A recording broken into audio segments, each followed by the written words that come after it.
Have you ever wondered what would happen if you stepped into your backyard and found a spider as tall as you, its legs like tree trunks, a web slung between lampposts? Could a spider ever actually reach human size? And most importantly, what would this nightmare scenario mean for our understanding of biology itself? Well, that sight would trigger something older than language: instant alarm, a million questions, and a craving for answers. The short answer is, physics says no, but trust me, you are going to be really surprised about where the story behind that no takes us, because the real wonder lives in the impossibility itself. When a creature grows, its mass explodes faster than the strength of its body. Surface area only rises with the square of size, but volume and weight rise with the cube. For spiders, that means legs, made to support tiny bodies and powered by hydraulic extension, would buckle under disproportionate mass.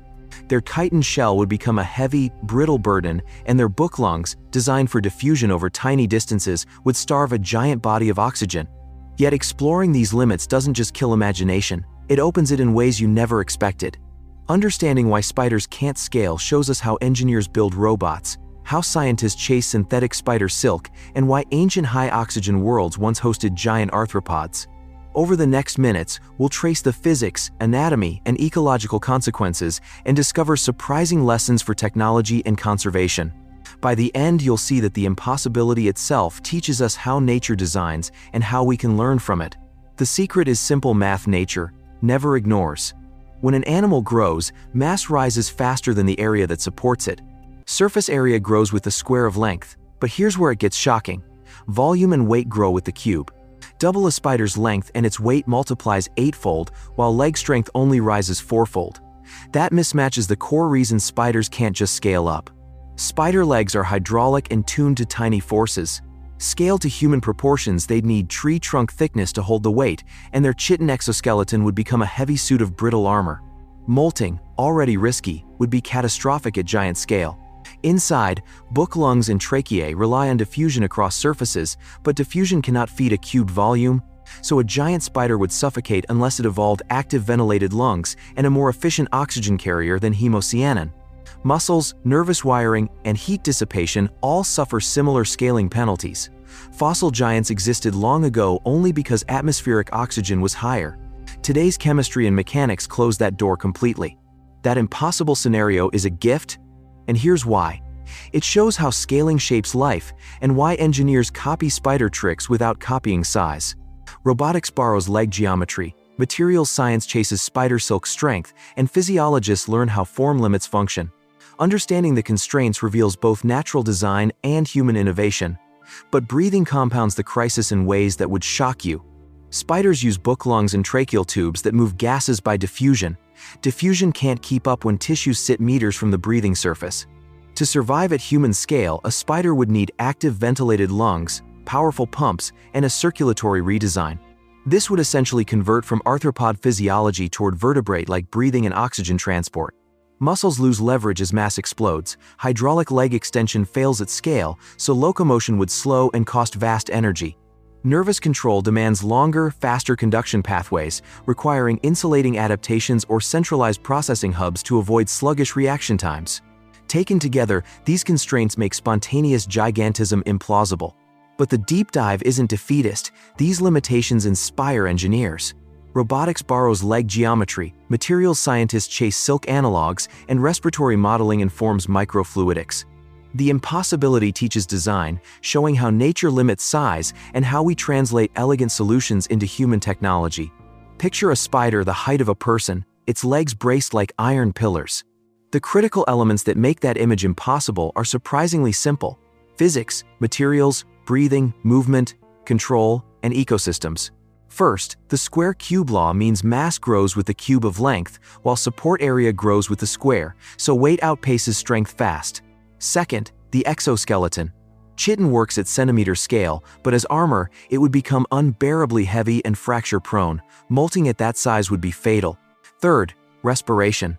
Book lungs and tracheae rely on diffusion, but a giant spider would suffocate unless it evolved ventilated lungs and efficient oxygen carriers. Fourth, locomotion. Hydraulic leg extension and muscle scaling fail under cubic loads, so running, climbing, and jumping collapse into sluggish, costly labor. Fifth, nervous and sensory systems must be rewired for long cables and fast signaling or reaction times perish. Sixth, ecology. Prey depletion, trophic cascades, and habitat reconfiguration would follow, making giant spiders disruptive apex predators. That list reads like a checklist of design constraints, and that's exactly why engineers study spiders: silk for materials, leg geometry for robots, distributed sensing for AI. In the physics of impossibility lie practical inspirations that change everything. Physics that forbid giant spiders become tools engineers exploit. Take spider silk, molecular threads spun at room temperature with tensile strength rivaling steel per weight. Labs using recombinant proteins mimic silk for sutures, biodegradable textiles, and body armor that flexes like fabric but stops shards like armor. Leg mechanics teach robots stability. Hydraulic extension inspires soft actuators and multi-leg gates that keep machines upright on rubble during rescue. Sensory arrays modeled on slit sensilla and trichobotheria produce vibration detectors for pipelines and earthquake early warning systems. Respiratory limits drove microfluidic designs. When diffusion fails, engineers build tiny pump networks to move gases and nutrients in implants and compact ventilators. Urban planners borrow the thought experiment too. Imagining webs across streets forces resilient design.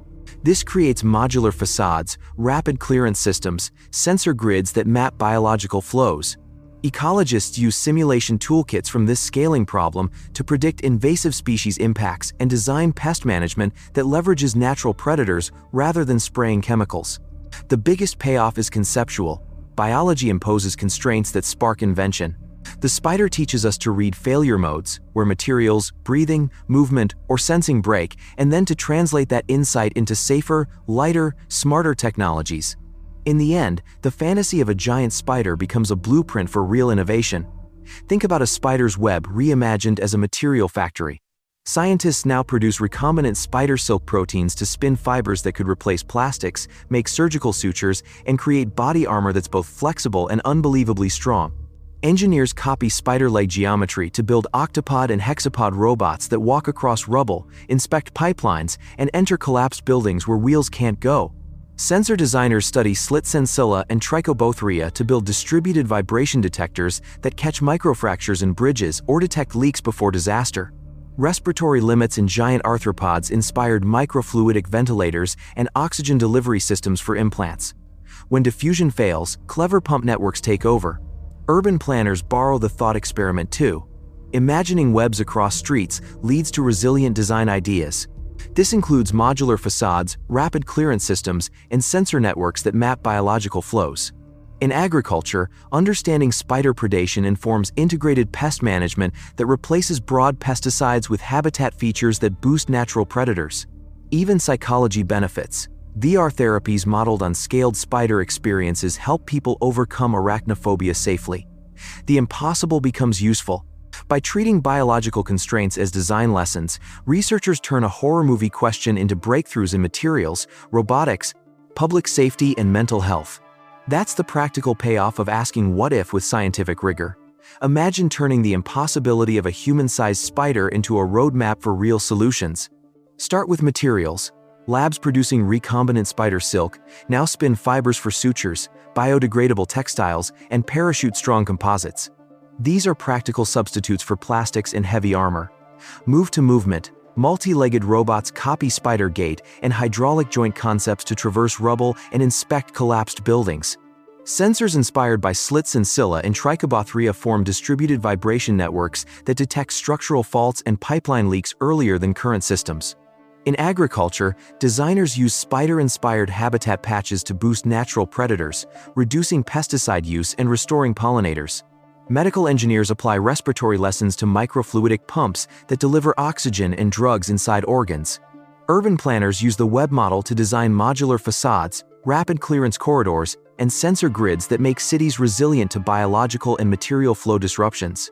Implementation needs cross-disciplinary teams, standards for synthetic biopolymers, ethical frameworks for deploying bio-inspired tech, and public engagement via citizen science apps monitoring local biodiversity. The real payoff is methodological. Study nature's failure modes, abstract the principle, then apply it at human scales. What once was a nightmare becomes a toolkit: stronger materials, smarter robots, cleaner cities, and a deeper respect for constraints that spark innovation. Imagine closing the book on giant spiders, not with relief, but with curiosity transformed into practical power. The square-cube law and chitinous exoskeletons close the door on monstrous arachnids, but they open a window on design. When nature hits limits, engineers find rules to follow. We learned why legs would need to become tree trunks, why book lungs would choke, why hydraulic joints fail, and turned each failure into a blueprint. Spider silk became a research target that yields sutures, biodegradable fibers, and body armor. Leg geometry inspired multi-leg robots that walk rubble and inspect pipelines. Vibration sensors modeled on slits in scylla detect infrastructure faults and earthquakes earlier. Respiratory scaling informed microfluidic pumps for implants and compact ventilators. Urban planners use web thinking to design resilient facades in sensor grids. Ecologists translate trophic scenarios into models that guide pest control and biodiversity protection. Psychologists use VR based on scaled scenes to treat arachnophobia. The fascinating lesson is not that giants are impossible, but that constraints are creative prompts. Science turns a horror image into cross-disciplinary innovation. Materials, robotics, medicine, urban design, and conservation. If you take one thing from this journey, let it be this. Understanding limits doesn't end imagination. It redirects it toward solutions that make our world smarter, safer, and surprisingly, more spider-wise.